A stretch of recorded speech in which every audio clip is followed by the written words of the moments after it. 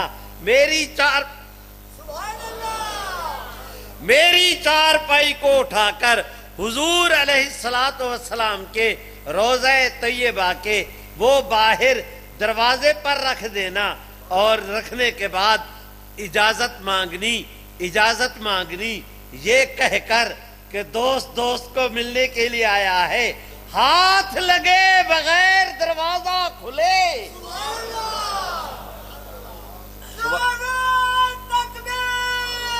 ایسے نہیں بھائی، زور کے ساتھ، صوفی صاحب بس کر، نعرہ تکبیر۔ اے شریفوں کوئی بولنے کی عادت ڈالو، تم اللہ کا نام بلند کرو، اللہ تمہیں دنیا آخرت میں بلند کریں گے۔ مل کے میرے ساتھ کہو نا اللہ اکبر۔ ایسے نہیں، زور سے ہاتھ اٹھا کے لہرا کے زور کے ساتھ اللہ اکبر۔ سیدنا صدیق اکبر نے حضرت علی سے کہا بھائی علی میرے جنازے کو اٹھانا، اٹھا کر حضور علیہ السلام کے روضہ طیبہ کے دروازے پر جا کر رکھ دینا، اجازت مانگنی کہ دوست کو ملنے کے لیے آیا ہے، بغیر ہاتھ لگائے دروازہ کھلے، بغیر کسی کے نظر آنے کے جواب آئے، اجازت ملے پھر تو یہاں دفن کر دینا، اور اگر اجازت نہ ملے تو وہ جنت البقیع میں عام مسلمانوں کے قبرستان میں مجھے وہاں پر دفن کر دینا۔ بھائیوں میں آپ سے عرض کرتا ہوں، حضرت ابو بکر کی اس ہدایت پر عمل کیا گیا، تجہیز ہوئی، تکفین ہوئی، جنازہ ہوا، تیاری کرائی گئی، اٹھایا گیا، قبر مبارک کے حضور علیہ السلام کے روضہ طیبہ حجرہ شریف دروازے پر حضرت ابو بکر کی لاش رکھی گئی، اور پھر سیدنا علی المرتضیٰ نے صحابہ کرام کی جماعت نے آواز دے کر کہا کہ دوست کو ملنے کے لیے آیا ہے۔ میرے بھائیوں بغیر ہاتھ لگانے کے وہ دیکھو دروازہ کھلنا شروع ہوا، ادھر دروازہ کھلتا جاتا ہے، ادھر اندر سے آواز آتی ہے کہ اگر دوست کو ملنے کے لیے آیا ہے اندر لے آؤ، ہم بھی انتظار کر رہے ہیں۔ حضرت ابو بکر کی سبحان اللہ تو کہو۔ حضرت ابو بکر کی چارپائی کو اٹھایا گیا، اندر لے جایا گیا۔ میں یہ نہیں کہتا کہ میں تمہیں یہ نہیں کہہ رہا کہ میں آج آسمانوں سے ستارے توڑ کر تمہاری جھولیوں میں ڈال دوں گا، میں یہ نہیں کہہ رہا کہ میں سمندر سے موتی نکال کے تمہاری جیبیں بھر دوں گا، لیکن میں تم سے یہ ضرور عرض کرتا ہوں کہ آج آپ نے مجھ مسکین کی گفتگو کو توجہ کے ساتھ سنا، انشاءاللہ واپس جا کر بھلانا بھی چاہو گے تو نہیں بھلا سکو گے۔ اور تمہیں ایک اگلی بات کہتا ہوں، بہت کم لوگوں سے تم نے سنا ہوگا کہ جس وقت حضور علیہ السلام کے روضہ سبحان اللہ تو کہو زور سے اور بلند آواز سے، دروازہ کھلا، کے جنازے کو اٹھا کر اندر لے گئے۔ اب قبر کی تیاری کا مرحلہ تھا۔ لوگوں تم سے عرض کر رہا ہوں، قبر کھودنے والا ساتھ ہے، کسی اس کے پاس ہے۔ اب جب دروازہ کھلا، ابو بکر کی جنازے کو اندر لے گئے، وہاں پر حضور علیہ السلام کے روضہ طیبہ پر علامہ تیری قبر پہ اپنی رحمتوں کی اللہ موسلا دھار بارش نازل کرے، اللہ تیری قبر کو تر بتر کر دے اپنی رحمتوں کے ساتھ۔ حضرت علامہ زمخشری لکھتے ہیں، مانتا ہوں معتزلہ میں سے ہیں، مانتا ہوں کہ ان کی اس کتاب کے اندر بعض روایتیں کمزور بھی ہوں گی سند کے اعتبار سے، لیکن انہوں نے یہ بات تو بڑے کمال درجے کی کہی کہ حضور علیہ سبحان اللہ تو کہو لوگوں، مدینہ طیبہ بھی ہے، مسجد نبوی بھی ہے، پیغمبر اسلام بھی ہے، ابو بکر بھی ہے، صحابہ کی جماعت ہے، ایک کی جدائی کا وقت ہے، اس خلیفۃ المسلمین کی اپنا جانشین پیغمبر کی جدائی کا وقت ہے۔ تمہیں اندازہ بھی ہے کتنی انوارات کی بارش ہوگی۔ اندر جب داخل ہوئے کسی کو اتنی حضور علیہ السلام کے روضہ طیبہ، سبحان اللہ، روضہ طیبہ پر اتنی انوارات کی بارش کہ کسی آدمی کی نظر ہی نہیں ٹکتی تھی، سمجھ نہیں آتا تھا میں کیا کروں۔ اس موقع پر حضرت علی کی عقل نے کام کیا۔ میرے بھائیوں، میں درخواست کرتا ہوں، اٹھے، اپنے کندھا مبارک سے چادر اتاری، اس چادر کو یوں کر کے دو تا کیا، دو تا کرنے کے بعد اس طرح کر کے وہ چادر اس آدمی کے جس نے قبر کھودنی تھی اس کے سر کے اوپر اس طرح ڈال دی۔ فرمایا نیچے نیچے تم فرش کو دیکھو، ادھر یہ اہتمام کیا، اور فرمایا کہ اب تم آہستہ آہستہ یہ اپنا کسی کے ساتھ مٹی ادھر کرتے آؤ، ہم اس مٹی کو اٹھا کر سینے سے لگا کے پیچھے کو دھکیلتے آئیں گے۔ انہوں نے کسی رکھتے، زور لگاتے، مٹی اس طرف کرتے، صحابہ پیچھے سنبھالتے گئے، منٹ لگے، اللہ نے کرم کیا، قبر مبارک تیار ہوئی، ملا دوست کے ساتھ اس شان سے۔ میرے بھائیوں، مجھے اجازت دے دے، اس موقع پر میں ایک بات بھول رہا ہوں۔ یہ جس وقت حضرت عمر، حضرت علی المرتضیٰ کھڑے تھے، حضرت سیدنا صدیق اکبر لیٹے تھے، اس وقت، آج اس وقت جب حضرت ابو بکر کہہ رہے تھے کہ میری طبیعت بہت خراب ہے، شاید میں اب اٹھ نہیں سکوں گا، اس موقع پر حضرت ابو بکر نے زور سے آواز دے کر کہا، عائشہ، زور سے آواز دے کر کہا، عائشہ۔ انہوں نے مستورات خانہ سے، انہوں نے زنان خانہ سے آواز دے کے کہا، جی ابا حضور حاضر ہوں، حکم فرمائے۔ حضرت ابو بکر نے کہا، یہ بھی اسی مکاشفہ میں لکھا، حضرت ابو بکر نے کہا، حضرت ابو بکر نے فرمایا، عائشہ، حضور علیہ السلام کا جب وصال ہوا تھا، آپ کے وصال کے بعد ایک کپڑا تھا حضور علیہ السلام کے چہرہ اقدس کو ڈھانپنے کے لیے، وہ کپڑا ہم نے حضور پر ڈالا تھا، وہ کپڑا تمہیں دیا تھا، تمہارے پاس ہے؟ انہوں نے عرض کی، ابا حضور ہے۔ حضرت ابو بکر نے کہا، ذرا وہ کپڑا میری طرف بھجواؤ۔ کپڑا آیا، میری طرف دیکھیں۔ حضرت ابو بکر نے اس کپڑے کو یوں کر کے لیا، لینے کے بعد پہلے اسے چوما، پہلے چوما، چومنے کے بعد اس طرح اپنے جو ہے وہ رخسار پر رکھا، اپنے چہرے پر رکھا، دیر تک اس طرح رکھا۔ سارے حضرات دیکھ رہے ہیں، علی بھی کھڑے ہیں، صحابہ بھی بیٹھے ہیں، یہ حضرت اس طرح کر کے رکھا۔ کچھ دیر کے بعد اسے ہٹایا، اپنے دل پہ رکھا، اپنا ایک ہاتھ رکھا، دوسرا اس کے اوپر رکھا، اس طرح کر کے اس کپڑے کو سینے پہ رکھا ہوا، دل پہ رکھا ہوا۔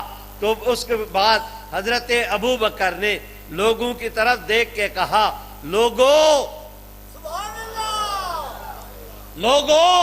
میرا رب مجھے بھلائے نہ، تم مجھے جھٹلاؤ نہ، تم جھٹلاؤ نہیں، میرا رب مجھے بھلائے نہیں، تو آج بھی اس کپڑے سے مجھے محمد عربی کی خوشبو آ رہی ہے۔ او بھائیو، اچھا، اسی موقع پر ایک اور بھی ہوا۔ کہ حضرت ابو بکر کے پاس حضرت علی آئے نا، حضرت ابو بکر نے ٹک ٹکی باندھ کے حضرت علی المرتضیٰ کو دیکھنا شروع کیا، آنکھ نہیں جھپکتی، برابر دیکھے جا رہے۔ حضرت عائشہ نے بعد میں عرض کی، ابا حضور آپ سب کو دیکھ رہے تھے، حضرت علی آئے، آپ نے ان کو دیکھنا شروع کیا، باقی سب سے نظر ہٹا لی، خیریت تو تھی۔ حضرت ابو بکر نے کہا، عائشہ میں کیوں کر علی کے چہرے کو نہ دیکھتا؟ اس لیے کہ میں نے خود حضور علیہ السلام سے سنا ہے، حضور نے فرمایا تھا، النظر الی وجہ علی عبادۃ، کہ علی المرتضیٰ کے چہرے کی طرف دیکھنا بھی عبادت ہے۔ بھائیو میں درخواست کرتا ہوں، آج اپنے گھر سے حضرت ابو بکر نکلے ہیں، وہ دیکھو اپنے گھر سے حضرت علی المرتضیٰ نکلے ہیں، دونوں مسجد شریف کی طرف آ رہے، راستے میں اکٹھے ہوئے، اس حالت میں کہ حضرت ابو بکر نے ہاتھ دیا، علی نے ہاتھ لیا، دونوں نے ایک دوسرے کا ہاتھ پکڑا ہوا، آ رہی ہے جوڑی محمد۔ سبحان اللہ۔ میرے بھائیوں میں درخواست کرتا ہوں، ایک دونوں حضرات آ رہے ہیں، آگے دیکھا حضرت حسن حسین، وہ حضرت سیدنا حسن کھڑے ہیں، حضرت ابو بکر حضرت علی کا ہاتھ روک لیا، کھڑے ہو گئے، حضرت حسن کو بلا کے کہتے ہیں، میاں میرے قریب آؤ۔ چھوٹا بچہ یہی کوئی 8-9 سال کا، کبھی ادھر کو دوڑے کبھی ادھر کو دوڑے۔ حضرت ابو بکر پچکارتے ہیں، میاں میرے قریب آؤ، بچو ادھر آؤ، بیٹا ادھر آؤ، باہیں پھیلاتے ہیں، وہ کبھی ادھر کو پھینکے کبھی ادھر کو۔ حضرت علی نے بھی سواری کی، آخر وہ بچے حضرت ابو بکر کے سامنے آئے۔ حضرت حسن میری طرف دیکھو، حضرت وہ چھوٹے بچے ہیں، حضرت ابو بکر کھڑے ہیں، وہ بھی کھڑا ہے۔ حضرت ابو بکر بیٹھ گئے، اب اسے اٹھایا، اپنے سامنے کھڑا کیا، سینے سے لگایا، پیشانی کو چوما، سر پہ ہاتھ پھیرا، اپنا گوڈا پیران دے بھار بیٹھے سن، اس حالت میں بیٹھے ہوئے اپنا ایک گوڈا نیچے کیا، حضرت حسن کو اٹھایا، اپنے گوڈے پر بٹھایا۔ لوگو اب میری طرف دیکھو، حضرت ابو بکر کبھی حضرت حسن کو دیکھتے ہیں، کبھی حضرت علی المرتضیٰ کو دیکھتے ہیں، علی کے چہرے سے نظر ہٹتی ہے، حسن کے چہرے پہ پڑتی ہے، حسن کے سبحان اللہ نہیں کہتے شریفو، زور سے، ادھر سے نظر ہٹتی ہے، علی کے چہرے پر پڑتی ہے، ان کو بھی دیکھتے ہیں، ان کو بھی دیکھتے ہیں، یہ بیٹے ہیں، وہ والد ہیں، یہ ابو بکر ہیں، یہ مدینہ طیبہ، وہ مسجد نبوی، بار بار دیکھ رہے ہیں۔ دیکھنے کے بعد ایک ایسا مرحلہ آیا کہ وہ کیا کہتے ہیں، مارے محبت کے حضرت ابو بکر نے حضرت علی کی طرف دیکھ کے فرمایا، بھائی علی، حضرت حسن کی طرف، یہ ان کو اس پر گوڈے پر بٹھائے ہوئے، تو ساتھ کہتے ہیں، ابن علی شبہ للنبی، بھائی علی یہ بیٹا تو تیرا ہے پر شکل محمد عربی کی ہے۔ حضرات صحابہ اکرام کہتے ہیں کہ حضرت حسن کا چہرہ حضور کے ساتھ ملتا تھا، حضرت حسین کا یہ یہاں سے لے کر گردن سے لے کر پاؤں تک ان کا جسم حضرت حسین کا حضور کے ساتھ ملتا تھا۔ حضور کے وصال کے بعد صحابہ کہتے ہیں، ہمیں حضور کے دیکھنے کی یاد ستاتی تھی، حضرت حسین کے چہرے کو دیکھتے تھے، حضرت حسن کے چہرے کو دیکھتے تھے، حسین کے جسم کو دیکھتے تھے، دونوں بھائیوں کو اکٹھا کر کے کھڑا کرتے تو ہمیں حضور کی زیارت ہو جایا کرتی تھی۔ میرے بھائیوں میرا بات ختم ہوا، میں نے آج کی مجلس میں یہ گزارشات اس لیے کی کہ ہمارے ملک میں ایک فتنہ ہے، اور وہ فتنہ یہ کہ اہل بیت کی محبت کے نام پر صحابہ کی اہانت کرتے ہیں۔ بعض اب ان کی تردید کے لیے دیکھے نوجوانوں کے اندر ایک ایسا ذہن، بالخصوص ہمارے نوجوان پڑھے مولوی صاحبان میں سے ایسا بد مزاج طبقہ پیدا ہو رہا ہے کہ یہ اہل بیت کی محبت کے نام پر صحابہ کی اہانت کا ارتکاب کرتے ہیں۔ بعض ایسے بد نصیب جو صحابہ کرام کی محبت کے نام پر حضرات اہل بیت کی اہانت کا ارتکاب کرتے ہیں۔ سنو، جو صحابہ کی اہانت کرے ایمان اس میں بھی نہیں، جو اہل بیت کی اہانت کرے مل کے کہہ دو حیا اس کے اندر بھی، زور سے بولو۔ اہل سنت کی دو آنکھیں ہیں، ایک صحابہ ایک اہل بیت اور صحابہ۔ ان سے محبت کرنا بھی ایمان کی نشانی، ان سے محبت کرنا بھی ایمان کی نشانی۔ بس میں نے اس لیے عرض کی، پچھلے سال 7 ستمبر 2024 کو 1974 میں قادیانیوں کو غیر مسلم اقلیت قرار دیا گیا۔ 50 سال پورے ہوئے 2074 میں۔ میرے بھائیوں، میں 2024 میں بھائیوں میں درخواست کرتا ہوں، حضرت مولانا فضل الرحمان جمعیت علماء اسلام مجلس تحفظ ختم نبوت نے مینار پاکستان میں ایک بڑے ختم نبوت گولڈن جوبلی کے نام پر اعلان کیا۔ میرے بھائیوں، کراچی سے لے کر خیبر تک پورا ملک کے عزیز اس آب و تاب کے ساتھ، شان و شوکت، جاہ و جلال کے ساتھ، اس جذبہ عشق کے ساتھ کہ پورے ملک میں تحریک کی کیفیت کا ایک سما پیدا ہو گیا۔ میرے بھائیوں، وہاں پر اکٹھے ہوئے، میں اتنا بڑا اجتماع تھا، بابو صابو انٹرچینج سے لے کر وہ مینار پاکستان تک چند وہ اپنا کلومیٹر کا سفر ہے، 3 گھنٹے لگے، بعض کو 7 گھنٹے لگے، گاڑیوں کا جانا رک گیا، وہ اپنا پیدل چلنا مشکل ہو گیا۔ پورا لاہور بھرا ہے محمد عربی کی ختم نبوت کے دیوانوں سے۔ ایسی کیفیت پیدا ہو گئی کہ غیر ملکی مبصرین نے لکھا کہ آج تک پاکستان کی تاریخ میں اتنا بڑا مذہبی اجتماع کبھی منعقد نہیں ہوا جتنا اللہ نے حضور کی ختم نبوت کے نام پر جمع کر دیا۔ ان دنوں ہمارے چیف جسٹس صاحب پاکستان قاضی فیض عیسیٰ کی عدالت میں ایک قادیانیوں سے متعلق، یہ چناب نگر کا ایک ملعون قادیانی مبارک ثانی، اس کا کیس وہاں پر درج تھا، فیصلہ دیا، اس میں گڑبڑ تھی، امت نے کہا قبول نہیں، انہوں نے نظر ثانی کی، استری چلائی، ساری سلوٹیں دور کر دی، ایک داغ باقی رہ گیا۔ قانون دال وکلاء نے کہا حضور کی ختم نبوت کا فیصلہ اور اس میں یہ داغ قبول نہیں، آپ بھی کہہ دیں قبول۔ اب قانون ڈنڈا لے کر کھڑا ہو گیا، اس نے کہا نظر ثانی ایک دفعہ ہو سکتی ہے، دوسری دفعہ کرو گے پھر وہ اور نظر ثانی آئے گی تو وہ نظر ثانی نہیں ہوگی، وہ تو نظر ثالث ہو جائے گی، اس کا قانون کے اندر کوئی اجازت نہیں۔ میرے بھائیوں، اب وکیلوں نے کہا ہمیں نہیں پتا قانون اجازت دیتا ہے تم نہیں دیتا، تم جانو تمہارا قانون، ہمارا تو مطالبہ ہے حضور کی ختم نبوت کا کیس ہو، اس کے اندر داغ ہو، قبول نہیں۔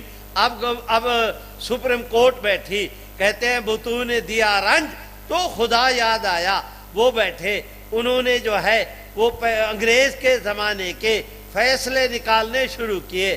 1881 کا ایک قانون مل گیا، جس قانون نے یہ کہا، جس قانون کے اندر یہ تھا کہ نظر ثانی کی درخواست میں اگر کوئی فیصلے میں اگر کوئی ابہام رہ جائے، اس پر اور تو نظر ثانی نہیں ہو سکتی، لیکن ابہام کو دور کرنے کے لیے وفاقی گورنمنٹ اگر کہے تو سپریم کورٹ پابند ہوگی کہ وہ اس ابہام کو دور کرے۔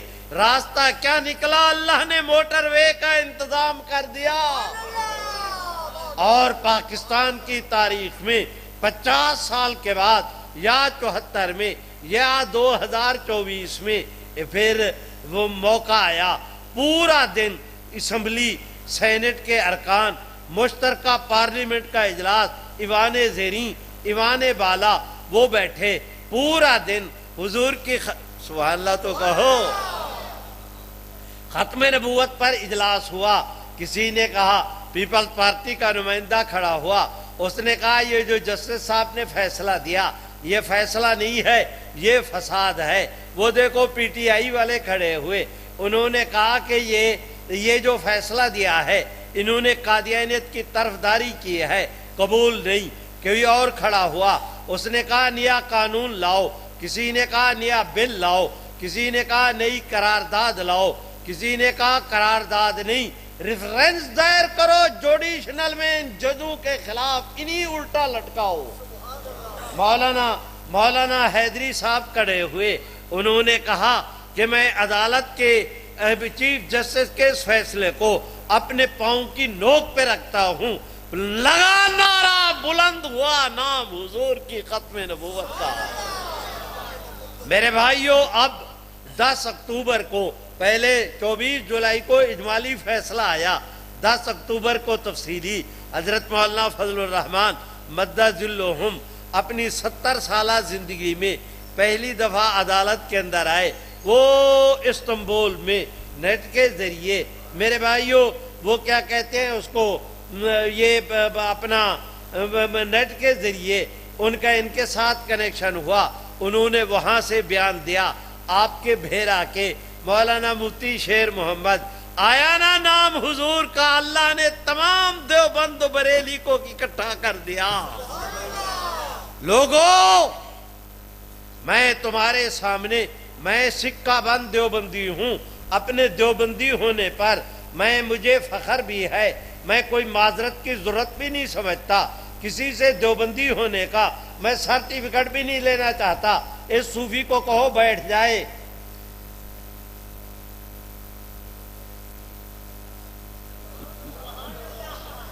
میرے بھائیوں، میں آپ حضرات سے درخواست کرتا ہوں کہ میں آپ دو صوفی تے میری تقریر ہی بھلاتی ہوں ہے بھی ہے میرے پترا ورگا، جی میں ٹھوک دیا تسی کہو گے کہ ساڑھے قاری صاحب دی توہین ہو گئی ہے۔ ہوں انہوں کون سمجھا گے؟ میرے ساتھ مل کے کہو تاج و تخت ختم نبوت، زور سے۔ تو بھی لاؤ نعرہ زور دا، ہاتھ اٹھا کے۔ میرے بھائیوں، میں گزارش کرتا ہوں، 10 اکتوبر کو میں اس وقت آپ حضرات کے سامنے دیوبند بریلی کی، لکھنؤ اور دہلی کی بات نہیں کرتا، میں تو حضور کے گنبد خضرا کی بات کرتا ہوں۔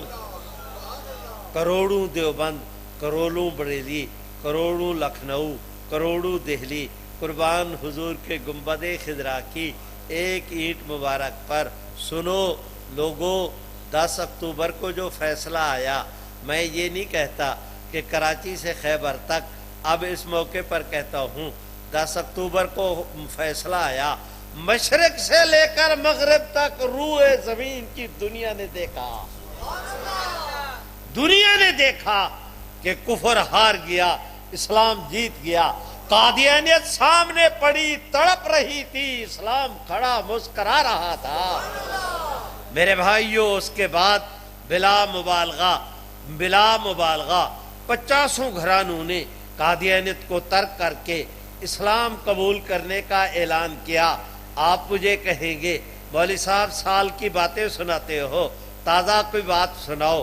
بھائیو چلو میں تازہ سنا دیتا ہوں۔ یہ ملعون قادیانی کے مرنے کے بعد قادیانی جماعت کا چیف گرو بنا تھا حکیم نور الدین بھیرے کا نائی۔ اس کے مرنے کے بعد قادیانی جماعت کے 2 گروپ ہوئے۔ ایک قادیانی، اس گروپ کا سربراہ مرزا محمود بنا، چیف گرو ان کا لاٹ پادری۔ مرزا محمود کے بعد مرزا ناصر کے بعد طاہر، آج کل مسرور بر وزن سور وہ ہے۔ دوسرا ادھر لاہوری گروپ کا پہلے محمد علی تھا، محمد علی کے بعد صدر الدین کے بعد کریم سعید، وہ اپنا ڈاکٹر سعید، آج کل جو ہے وہ عبد الکریم سعید ان کی جماعت کا سربراہ ہے۔ میرے بھائیوں، 21 اپریل کو وہ جو لاہوری گروپ کا سربراہ تھا مولوی محمد علی، اس کا زور سے اس کا سگا نواسا، وہ جو آسماں جہانگیر تھی، اس کا میاں، وہ اس کا نام ہے طاہر جہانگیر، اللہ نے کرم کیا، محمد علی لاہوری گروپ کے سربراہ کا سکا نواسا، اس نے قادیانیت پہ لعنت بھیج کے اسلام قبول کرنے کا اعلان کیا۔ آپ کہیں گے مولوی صاحب یہ بات آپ نے وہ مہینہ پہلے کی کہی، کوئی آج کی سنائی ہوتی۔ شریفو چلو میں یہ پرچون کی دکان تھوڑی ہے، اللہ کا فضل ہے، تھوک کی دکان ہے، میں کل کی سنا دیتا ہوں۔ اس وقت جو قادیانی لاہوری گروپ کا اس وقت جو ان کا نام نہاد خلیفہ ہے، اس کا نام ہے میرے بھائیو عبد الکریم سعید، اس کے 2 نواسے، یہ میرے بھائی بیٹے ہیں مولانا توصیف، ان کے گاؤں کے، یہ مانسیرے کے ہیں، ان کے گاؤں کا نام دیب گراں، وہاں دیب گراں کے رہنے والے اس کے اس عبد الکریم سعید کے دو بھانجے جو امریکہ کے اندر رہتے ہیں، ایک کا نام شوکت، یہ دونوں بھائی وہاں امریکہ سے چلے، مانسیرے میں آئے، مانسیرے سے چلے اسلام آباد، ختم نبوت کے دفتر میں آئے، اسٹامپ پر لکھ کر تحریر دی، قادیانیت پہ لعنت بھیجی، اسلام کو قبول کیا۔ میرے بھائیو روز بروز آج قادیانیت پہ لرزے کی کیفیت طاری، لرزاں ترساں مر رہی ہے، قادیانیت ابھر رہا ہے، اسلام انشاءاللہ۔ آپ حضرات کا یہ ادارہ مجلس تحفظ ختم نبوت نے قائم کیا، آپ دیکھ رہے ہیں کہ اللہ نے کرم کیا، آپ حضرات سے کوئی آپ دوستوں کو ہم نے زیادہ تنگ نہیں کیا، مجلس مرکز نے پیسے دیے، یہ کوئی اتنی بڑی عمارت کھڑی ہو گئی انشاءاللہ العزیز۔ اب اللہ تعالیٰ نے کرم کا معاملہ کیا، اب سولر کا بھی ارادہ ہے، سولر سسٹم کے جارو کرنے کا بھی، اور یہاں پر پہلے 2 کلاسیں تھیں، اب 3 حفظ کی کلاسیں شروع کر دی، ان بچوں کی پرائمری کا نظم بھی کرتے ہیں۔ میں 2 درخواستیں کرتا ہوں آپ دوستوں کی خدمت میں کہ اپنی اولادوں کو بھیجو، ان مدارس کے اندر داخل کرو، یہاں سے فارغ ہوں جناب نگر داخل کرو، انہیں دین بھی پڑھاؤ، دنیا بھی پڑھاؤ۔ بھائیو ساری دنیا کے مدارس جو ہیں وہ امداد پر چلتے ہیں، چرم قربانی آ رہی ہے، ابھی جو ہے وہ عشر کا موقع ہے، ان مدارس کی مدد کیا کرو۔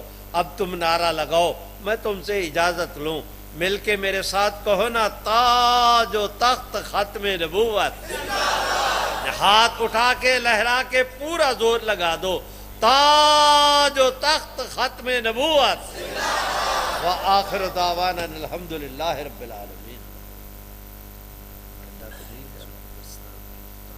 لاؤ بھائی لاؤ، جلدی کرو۔